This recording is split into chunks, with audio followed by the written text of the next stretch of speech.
to breathe and brace simultaneously, right? Respiration, stabilization is achieved through respiration, right? And that means that you're able to stabilize when you're doing something else. You're not just bracing for the movement, okay? And what happens a lot of times is when you're pressurizing, remember I said you want to stabilize where you're maximally leveraging intra-abdominal pressure but using as little spinal extensors as possible. Many people, they're cranking the back on as they pressurize, okay? So you can create intra-abdominal pressure and have absolute crap ton of spinal extensor activity. You want to learn how to pressurize in a way that stabilizes the spine from the front to minimize the erector activity. That is the goal. So the first thing you teach is pushing the belly out. The second thing you teach is being able to expand into the back. The third thing you teach is being able to pressurize into the spine and get the spinal extensors to relax. So you can crank your back on and pressurize, and that is definitely going to stiffen your spine, but you've now got yourself in a scenario where you've already compressed and extended the spine, and then you're adding pressure, which does increase the stiffness, but it does not protect the spine. It does not offload the passive structure. So there's three things that you want to see when you're doing this, okay? If you had somebody, can I borrow, can you come here, hold this, can I borrow something, Ryan? You got it? I'll swing on this side. So, what we want to see, I use plyo boxes, just let it relax here, okay? Let me go, I got you, let me go. So, now, what we want to see are three things. We really want to get expansion into the lower belly. What has to happen to get expansion in the lower belly? Remember, the abdominal contents have properties of a liquid and a solid. So what has to happen to get the pressure all the way down there? Diaphragm. Good answer, diaphragm. The diaphragm has to contract. But if he's not in this position, if he were in like more of an open scissor position, remember the diaphragm is just going to push the abdominal contents in whichever direction it's going. So here's a weird question for you. What does the diaphragm do to the rib cage when it contracts if the obliques and the abs aren't on? It lifts the rib cage. Remember, a muscle will always approximate towards the more stable insertion. The stability of the rib cage, the costal insertion, requires really good activation of the abdominal wall to maintain the lower ribs in a more fixed point to allow the central tendon to get pulled down, okay? So we need really good oblique activation and transverse activation so that you can actually pull the central tendon down. If you don't have good stabilization of the lower ribs, when the diaphragm contracts, it pulls the ribs up. But we need it to go down, because if you want to get that lower belly activation pressurization, you need to get the central tendon down because it's pushing the abdominal contents down against the pelvic floor. If you want to get the contents all the way down there to stabilize L5 and S1, you need that central tendon pretty far down there.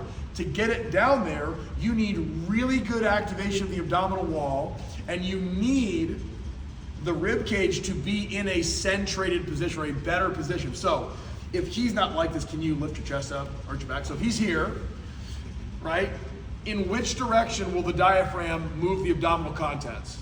This way, right? It's just going to shorten and push this way. Is that going to stabilize the lumbar spine? No, you're not pushing it against the lumbar spine. So what do we need? We need him, don't overdo it, let it go. So we need him to be able to get the rib cage pulled down, so now the central tendon is going to move towards the pelvis. So now it's pushing the abdominal contents down this way. So now can you see, if it was pushing up, none of that pressure goes into the spine. Now that we've got everything centrated, now when he pushes it down, it can expand out this way. But again, what you need to have now is the abdominal wall has to activate, because now all of that force pushing forward is going to hit resistance, and then where does that force go?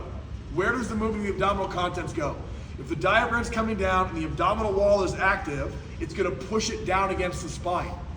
And that is the most important force that you can possibly think of in the lumbar spine. And that is a posterior pushing force from inside the spine. Now here's the caveat. Intra-abdominal pressure can stabilize the spine from the front, and more importantly, it can decompress the spine, or it can resist the compression placed in the spine by the erectors in the abdominal wall. Here's the caveat. Only if the erector spinae allows it. So if you pressurize, even though it's an outward pushing force, so it'll push the diaphragm up, the pelvic floor down, create an elongating force in the spine, the erector spinae is so powerful it can be like, not happening. So you have to not only train pressurization, but also relaxation of the spinal extensors. If you get that, when you learn how to teach somebody to pressurize in the abdomen in a way that they also elongate their spine, that is the absolute magic sauce right there for improving spinal function and reducing low back pain, for sure. So here's the 3 things you need. If you're on that side, you gotta come around this way. 3 things have to happen. Don't fuck this up, right?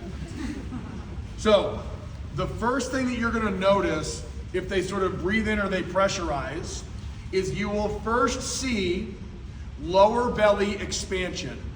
Then you'll notice, so let it go. So then you'll notice, okay. Then you'll notice the abdominal wall, the rib cage will get pulled down, and then finally the lumbar spine will expand or elongate, or it goes from lordosis to a more upright position. So if we're here like this, what I do, I take my hand, sorry this is more clinical, but I have to teach this because it's too useful. I'm hooking his erector spinae and I'm palpating his SPs like this.